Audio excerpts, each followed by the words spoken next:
There is a moment just before dawn when the sky holds its breath, when stars still cling to their stations, but the horizon begins to betray them with light. And in that threshold, our ancestors saw not accident but architecture, not chaos but a canvas stretched across the vault by hands that understood geometry before humanity learned to count. And this is where we begin, in the space between earth and infinite dark, where every culture that ever looked up saw not emptiness but design, not silence but a song written in the motion of planets and the fixed positions of constellations that wheel overhead with a precision no random scattering could achieve.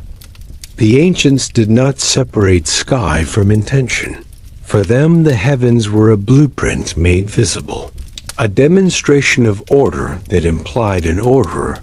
And whether they called these architects gods or principles or cosmic forces, the recognition was the same, that the universe operates according to rules too elegant to be unintended, too mathematical to be meaningless, and the spiral of a galaxy echoes the spiral of a shell.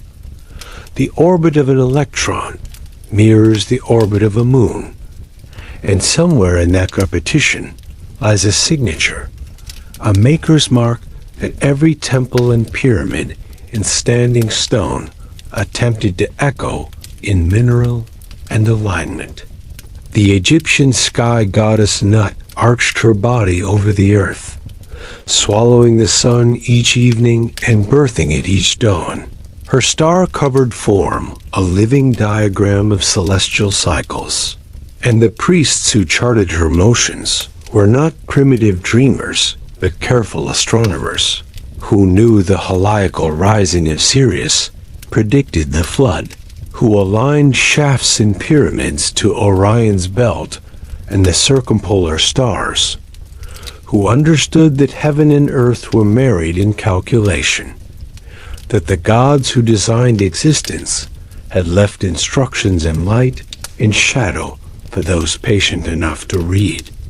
In Mesopotamia, the Anunnaki descended from the heavens in Cuneiform Chronicle, divine beings who brought kingship and knowledge, who taught the arts of irrigation and astrology.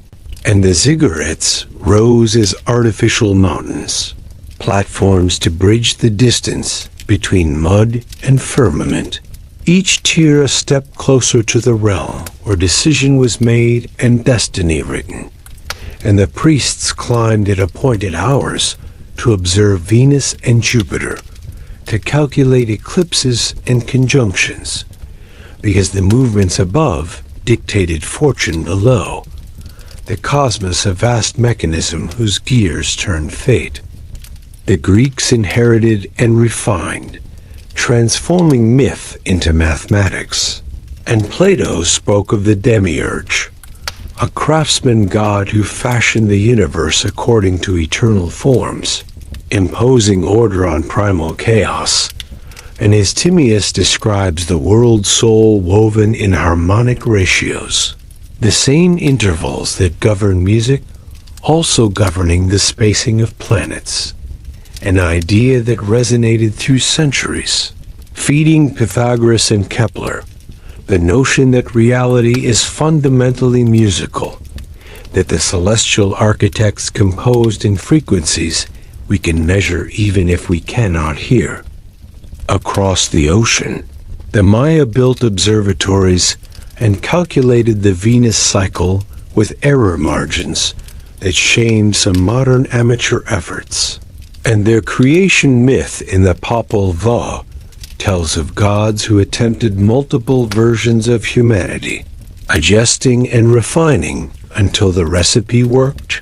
A cosmic trial and error that mirrors the precision of their calendar systems, as if creation itself were a problem of calibration, of tuning existence to the correct frequency, so that consciousness could emerge and look back at its makers with recognition. In the Vedic texts, Vishwakarma is the divine architect, designer of palaces for gods and the universe itself, wielder of tools that shape space and time. And the temples built in his honor follow Vastu Shastra, sacred geometry that aligns buildings with cardinal directions and celestial events, ensuring that human dwellings resonate with cosmic law, that the act of construction is an act of participation in the ongoing work of the celestial designers. Each brick a prayer, each angle a hymn to proportion. The Chinese spoke of the Jade Emperor presiding over heaven's bureaucracy, a celestial administration that mirrored earthly governance. And the Forbidden City itself was laid according to cosmological principles, throne rooms positioned to reflect the pole star's centrality, the Emperor as axis mundi, the point where heaven's mandate touched ground, and the architecture of power was inseparable from the architecture of the cosmos, each pillar and courtyard a material argument that order above necessitates order below. Stonehenge and Newgrange, Göbekli Tepe, and the Nazca Lines, these are not random monuments, but intentional engagements with sky, markers and mirrors that track solstice and equinox, that frame the rising of particular stars or the path of the moon through its 18-year cycle. And the effort required to move those stones and carve those geoglyphs speaks to urgency, a need to align with something perceived as greater, a cosmic pattern that human culture must reflect, or risk falling out of harmony with the forces that permit existence. The idea recurs in every mythology. Gods are beings from elsewhere who descend, who teach, who set things in motion and then withdraw, leaving humanity to tend the garden or maintain the temple. And whether we frame them as literal visitors, as personified natural forces, or as projections of the collective unconscious, the pattern remains. The sense that we are participants in a design we did not originate, that the laws of physics and the constants of chemistry are not arbitrary but calibrated, fine-tuned to a degree that invites the question of intention. Modern cosmology echoes this in its own language, the anthropic principle noting that if gravity were slightly stronger, or the electromagnetic force slightly weaker, stars would not form, carbon would not bond, life as we know it could not emerge. And the universe appears constructed with parameters so narrow that chance seems insufficient explanation. And while some invoke multiverses to dilute the improbability, others hear in that fine-tuning the footsteps of the celestial architects, not as myth, but as inference from measurement. Sacred geometry finds Fibonacci spirals in sunflowers and galaxies, the golden ratio in faces and in the proportions of the Great Pyramid, phi and pi encoded in nature, as if mathematics were not invented, but discovered, a language older than humanity, spoken by the forces that fold proteins and crystallize snowflakes. And to study these patterns is to study the syntax of creation, the grammar the architects used when they drafted existence into being. The Dogon people of Mali possess astronomical knowledge that baffled anthropologists. Speaking of Sirius B, a white dwarf invisible to the naked eye, long before telescopes revealed it, and their cosmology describes amphibious beings called Namo, who arrived from that star system to bring wisdom. And while skeptics suggest contamination from modern sources, the oral tradition's depth and consistency trouble easy dismissal, leaving the question suspended like a star between interpretation and evidence. In Hindu cosmology, the Brahma's day lasts 4.32 billion years, a span that coincidentally approximates the age of the Earth and the cycles of creation and dissolution. The yugas and kalpas map time on scales that dwarf human history, as if the ancients intuited deep time without instruments, or as if the celestial architects whispered durations into the ears of sages who translated infinity into verse and ritual.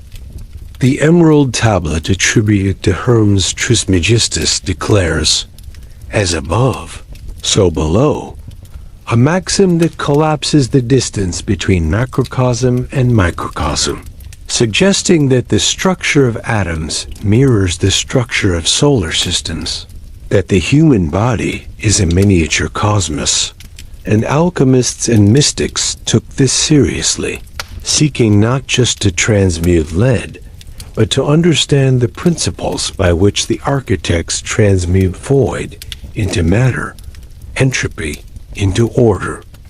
Gnostic texts speak of the demiurge not as benevolent creator, but as flawed architect, a subordinate deity who fashioned the material world imperfectly, trapping divine sparks in flesh and ignorance.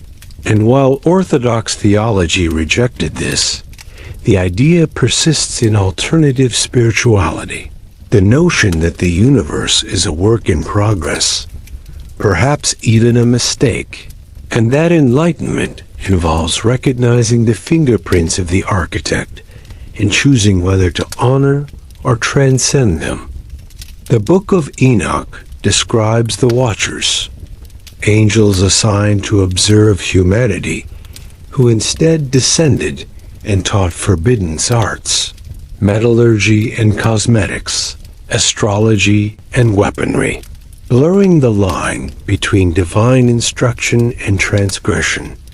And their offspring, the Nephilim, became giants and tyrants, a narrative that some interpret literally as genetic intervention, others as allegory for the dangerous allure of knowledge, and the text was excluded from most canons. Too strange, too suggestive of a cosmos more complicated than comfortable doctrine allows. Plato's account of Atlantis mentions that the island was a gift from Poseidon, designed with concentric rings of land and water, a geometric perfection that mirrors cosmological models of nested spheres. And whether Atlantis existed or not, the description functions as a thought experiment, a city built according to divine principles, and its sinking becomes a parable about hubris, about what happens when human ambition forgets the architects who set the initial conditions. The Sumerian king list records rulers who reigned for thousands of years before the flood, lifespans impossible unless understood symbolically, or unless, as fringe theorists propose, those kings were not entirely human, hybrids or representatives of the Anunnaki, the gods who came from the sky to mine gold, and who, according to Zecharia Sitchin's controversial translations, engineered Homo sapiens as a worker species, a claim dismissed by mainstream scholarship, but embraced by alternative history as a literal reading of ancient genetic engineering. The concept of the world tree appears in Norse mythology as Yggdrasil, in Mayan cosmology as the Siba, in Siberian shamanism as the axis connecting underworld, earth, and heaven, and its roots and branches map a vertical cosmos, a structure that predates and transcends individual cultures, suggesting either convergent symbol-making or a shared ancestral vision, and the tree becomes a diagram of reality, each branch a world, each root a dimension, the celestial architects planting it as the first act of creation. Astrotheology proposes that gods are personifications of celestial bodies and cycles, that myths encode astronomical events, the death and resurrection of solar deities mapping the sun's yearly journey, the virgin birth occurring at winter solstice when the sun is reborn. And while reductionism risks flattening rich narratives into mere allegory, the correspondences are undeniable. The ancients did weave sky and story together, and whether the gods were stars or stars were named for gods, the result is a cosmos saturated with meaning. The precision of ancient megaliths troubles the narrative of linear progress. How did Neolithic cultures move 100-ton stones and carve them to tolerances measured in millimeters? How did they align structures to celestial events with accuracies that suggest sophisticated instruments? And while archaeology offers techniques, levers and rollers and patience, the scale still impresses, and the motivation still points skyward to a perceived need to mirror heaven's order, to participate in the work the celestial architects began. Nikola Tesla spoke of 3, 6, and 9 as keys to the universe, numbers that recur in sacred geometry, in the angles of pyramids, in the frequencies of healing. And while his later claims grew eccentric, his early work on alternating current harnessed principles that feel less invented than discovered, as if the universe hums at certain frequencies, and human genius is the act of tuning into what the architects broadcast. Cymatics, the study of sound made visible, shows how vibration organizes matter into patterns. Sand on a plate forming mandalas when exposed to specific tones. And ancient traditions spoke of creation through sound, the word, the om, the vibration that precipitates form from void. And if sound can shape matter in a lab, perhaps the celestial architects sang existence into being. Their voices, the fundamental frequencies that still resonate in the background hum of space. The Nazca lines stretch across Peruvian desert, geoglyphs visible only from altitude, a hummingbird and spider and monkey etched into earth, and their purpose remains debated. Astronomical calendar, ritual pathways, messages to sky gods, and the effort to create art for aerial perspective centuries before flight suggests either hopeful offering or confident knowledge that someone, something, was watching from above, and the lines become a letter written to the celestial architects, waiting for reply. In Aboriginal Australian cosmology, the dream time is not past, but an eternal dimension where ancestral beings shaped landscape and law, and the song lines are navigational maps sung into memory, each verse corresponding to landforms and star paths. A GPS encoded in culture, and the idea that reality can be sung into being, that landscape and myth are inseparable, mirrors the concept of a designed cosmos where knowledge is woven into the very structure of place. The megalithic yard, proposed by Alexander Thom, suggests a standard unit of measurement used across Neolithic Britain, a consistency that implies communication or shared knowledge. And if builders separated by generations and geography used the same measure, they were either trading information or accessing a common source. And that source, some argue, was instruction from a civilizing force. The celestial architects in their role as teachers to humanity's infancy. The Antikythera mechanism's complexity indicates that Greek engineering was far more advanced than surviving texts suggest. And if one ship carried such a device, how many others sailed with instruments now corroded to unrecognizable lumps? And what knowledge did the Library of Alexandria hold before it burned? What blueprints for understanding the cosmos did the celestial architects entrust to humanity, only to have them lost in fire and flood in the slow decay of papyrus? Ley lines, proposed by Alfred Watkins, connect ancient sites and alignments that some claim are energy channels or remnants of a global grid. And while mainstream archaeology dismisses them as pattern-seeking and randomness, the fact remains that many sacred sites do align. And whether the alignment is geomantic intention or coincidence, layered with meaning by later mystics, the idea persists that the Earth itself was mapped by designers who understood forces we have yet to rediscover. The Silurian hypothesis asks whether a pre-human industrial civilization would leave detectable traces millions of years later, and the answer is ambiguous. Erosion and subduction erase surfaces. And if the celestial architects were not gods, but prior terrestrial or extraterrestrial engineers, their works might be fossilized beyond recognition, compressed into coal seams, or scattered as anomalous artifacts that geology cannot comfortably place. Ancient batteries like the Baghdad battery, out-of-place artifacts like the Koso artifact.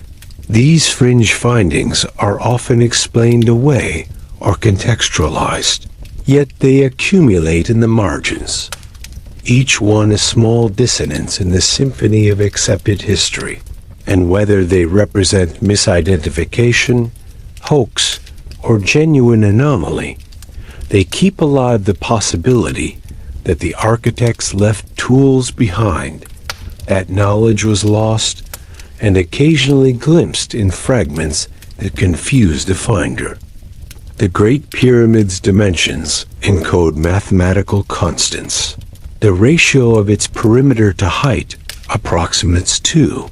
Its placement near the center of Earth's landmass, its alignment to true north within fractions of a degree. And while some of this may be coincidence or later projection, the aggregate precision invites the question of blueprint, of whether the designers inscribed knowledge into stone, a message that survives language and dynasty, readable by anyone who measures carefully. The Mayan long count calendar's reset in 2012 sparked apocalyptic speculation, but the date marked a cosmic alignment, the winter solstice sun aligning with the galactic center, a rare event the Maya calculated millennia in advance. And whether they saw it as transformation or simply completion of a cycle, the ability to predict such an alignment speaks to astronomical sophistication and a cosmology where time is circular, where the celestial architects wind the clock and humanity notes the chimes. Quantum physics introduces observer effects, where measurement collapses probability into actuality, and some interpretations flirt with consciousness as fundamental, the universe requiring witnesses to exist fully. And if consciousness shapes reality at the quantum level, then the celestial architects might be less external builders and more emergent properties of a self-aware cosmos, existence designing itself in a feedback loop where gods and matter are phases of a single process. The multiverse hypothesis suggests infinite variations, each with different constants, and our universe's fine-tuning becomes anthropic selection. We exist here because here permits existence. But the question shifts. Why is there a generative mechanism producing universes at all? And the cosmological architect is pushed back a level, no longer designing this universe, but designing the meta law that generates all universes, a hierarchy of creation that mirrors the nested heavens of ancient theology. The symbolism of the eye appears globally: the eye of Horus, the eye of Providence, the all-seeing eye on currency and seals, and it represents awareness, the gaze of the architects observing their creation. And whether understood as divine surveillance, cosmic consciousness, or the universe's capacity for self-reflection through sentient beings, the eye suggests that existence is not blind process, but witnessed, measured, perhaps judged. Crop circles, whether hoax or phenomenon, display geometric complexity and appear overnight. And while most are debunked as human artistry, a subset shows characteristics that resist easy explanation: bent stalks not broken, electromagnetic anomalies, and the designs often incorporate sacred geometry, fractals and astronomical symbols, and the debate oscillates between terrestrial pranksters and non-human communication, each circle a glyph in a language we half recognize, as if the celestial architects occasionally sketch reminders in our fields. The book of Ezekiel describes wheels within wheels, beings with multiple faces, a vision so mechanically precise that some interpret it as an encounter with spacecraft. Von Däniken and others proposing ancient astronauts, gods as extraterrestrials. And while mainstream theology reads it as symbolic theophany, the description's specificity, the metallics and the geometry, leaves room for interpretations that blend spirituality with technology, the architects as advanced visitors rather than abstract deity. Terence McKenna's time wave zero theory proposed that time is not linear but fractal, compressing toward a singularity of novelty. And while the mathematics were contested, the idea resonates with eschatologies from Revelation to Ragnarok. The notion that history builds toward culmination, that the celestial architects set a timer and creation accelerates toward revelation or collapse or transformation. Each age a contraction, bringing us closer to design's ultimate expression. The discovery of the cosmic microwave background, the afterglow of the Big Bang, provides a baby picture of the universe. And within its fluctuations are seeds of galaxies, patterns imprinted in the first moments. And those patterns, slight as they are, determined where matter would clump and where voids would stretch. A sensitivity to initial conditions so profound that the slightest adjustment would yield a barren cosmos.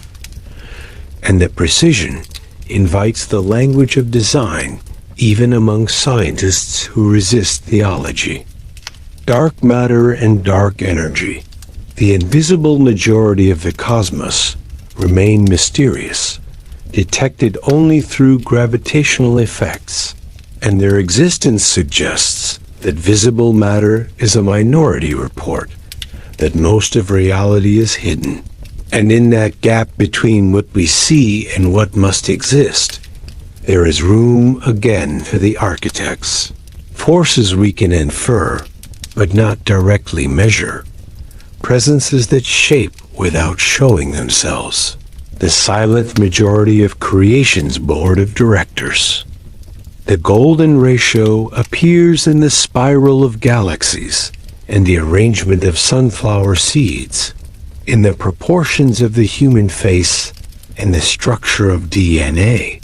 a number approximately 1.618 that recurs with frequency that suggests optimization, an aesthetic and structural choice embedded in the physics of growth and form. And whether phi is an attractor in the mathematics of nature or a conscious choice by designers, its ubiquity is a fingerprint, a recurring motif that links seashell to supernova. The I Ching, an ancient Chinese divination system, is based on binary patterns, 64 hexagrams, formed by combinations of broken and unbroken lines, and Leibniz, encountering it, recognized the parallel to his binary calculus, the foundation of modern computing, and the possibility that ancient seers intuited digital logic, that the cosmos operates on binary switches at some fundamental level, suggests either convergence or transmission, knowledge arriving from the architects through channels we label intuition or revelation. Rupert Sheldrake's morphic resonance proposes that form and behavior are shaped by fields of information, that past patterns influence present ones non-locally, a kind of cosmic memory, and while controversial, the idea echoes Platonic forms and Vedic Akashic records, the notion that the universe remembers, that the architects inscribed templates into reality's substrate, and evolution or growth is a process of tuning into those pre-existing blueprints. The Kabbalah's tree of life maps 10 emanations from the divine, pathways by which infinity becomes finite, and the diagram is both theological and cosmological, a fractal structure where each sephira contains the others, and practitioners meditate on it as a ladder back to source, reversing creation to meet the architects at the origin point. And the system influenced Christian mysticism and Western esotericism, a shared grammar for speaking about the architecture of being.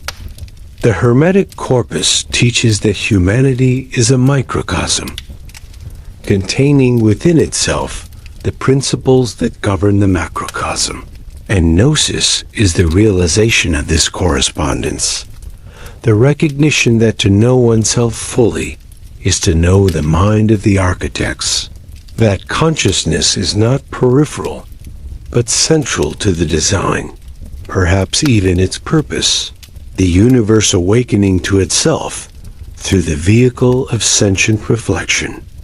The concept of karma and dharma in Eastern philosophy frames existence as law-governed, actions producing consequences with mechanical inevitability, and the cosmos maintains balance through cycles of cause and effect. And while Western thought often personalizes this as divine judgment, the Eastern framing is more architectural, reality as a self-regulating system designed by the architects to maintain equilibrium without needing constant intervention, a clockwork set in motion and left to run. The notion of the omega point, proposed by Teilhard de Chardin, suggests that evolution trends toward maximum complexity in consciousness, converging on a final unity with the divine, and the idea marries theology with evolutionary biology, proposing that the architects seeded creation with direction, that entropy and randomness are surface noise atop a deeper current pulling existence toward coherence, and whether this is wishful teleology or insight into design, it offers a narrative where history has trajectory, where the architects not only began, but also beckon from the end. The recurring appearance of the spiral in nature and symbol, from DNA's double helix to the Milky Way's arms, from Celtic Triskells to Maori Koro, suggests a universal grammar, a form that arises wherever growth and motion interact, and the spiral is both efficient and beautiful, a solution to problems of packing and flow. And if the celestial architects designed with aesthetics as well as function, the spiral is their signature, a shape that delights the eye because it mirrors the logic of creation. The concept of the philosopher's stone in alchemy is less about literal gold and more about transformation, the perfection of matter and spirit. And alchemists saw their work as partnership with the divine, assisting the architects in completing creation, refining the rough materials of existence into their ideal forms. And the laboratory becomes temple, each experiment a ritual, each symbol a meditation on the principles that the designers embedded in sulfur and mercury, salt and spirit. The Hopi prophecy speaks of worlds created and destroyed in succession, each age ending when humanity strays from the path. And we are said to live in the fourth world, approaching transition to the fifth. And whether this is cyclical cosmology or literal history, the pattern echoes global myths of renewal, the architects revising their work, allowing failure and beginning again, creation as iterative process rather than single event. The mystery schools of antiquity, from Eleusinian to Egyptian to Pythagorean, guarded teachings about the nature of reality, initiations that promised gnosis, direct knowledge of the divine architecture, and what was revealed in those inner sanctums is mostly lost. But the persistence of the institutions suggests that the experience was valued, that encountering the architects, whether through ritual or in theogens or meditation, conferred something that could not be put into exoteric words. The Mandelbrot set, a fractal of infinite complexity generated by simple equations, demonstrates how iteration produces beauty and boundlessness from minimal rules, and the set structure spirals within spirals. Self-similarity at every scale mirrors the hierarchical cosmos of mysticism, worlds within worlds.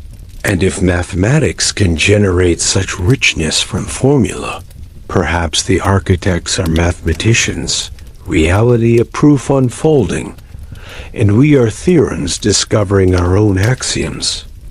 The phenomenon of synchronicity, meaningful coincidence without causal connection, suggests that the cosmos is not billiard balls colliding, but a web of significance. And Jung proposed that synchronicity reveals an acausal connecting principle, a deep order that the architects wove into reality. And when events align in symbolically potent ways, we glimpse the pattern beneath randomness, the design asserting itself through improbability.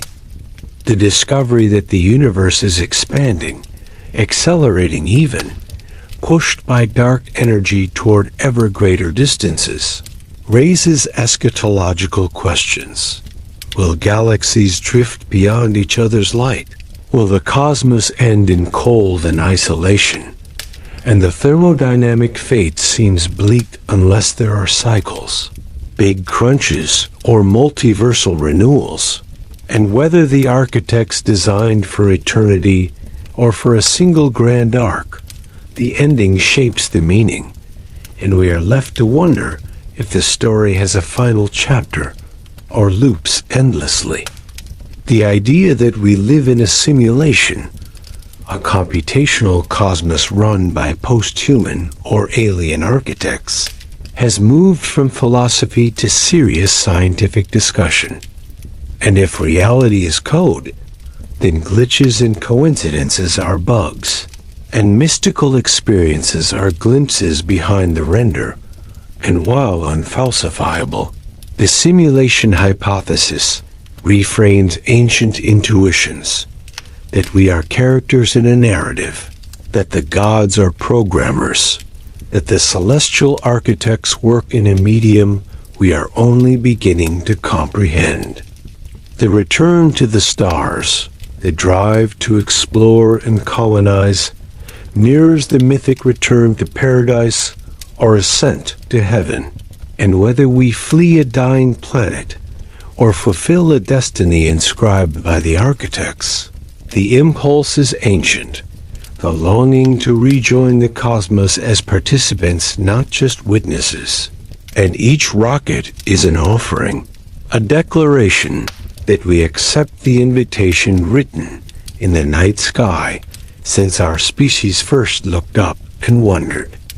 The preservation of knowledge through monumental architecture, encoding mathematics and astronomy in stone, ensures that even if language dies, the message survives, and the celestial architects may have done the same, hiding keys in the structure of physics, in the ratios that govern chemistry, in the constants that permit life, a cosmic Rosetta Stone that we decode one equation at a time, each discovery a word recovered from the original blueprint.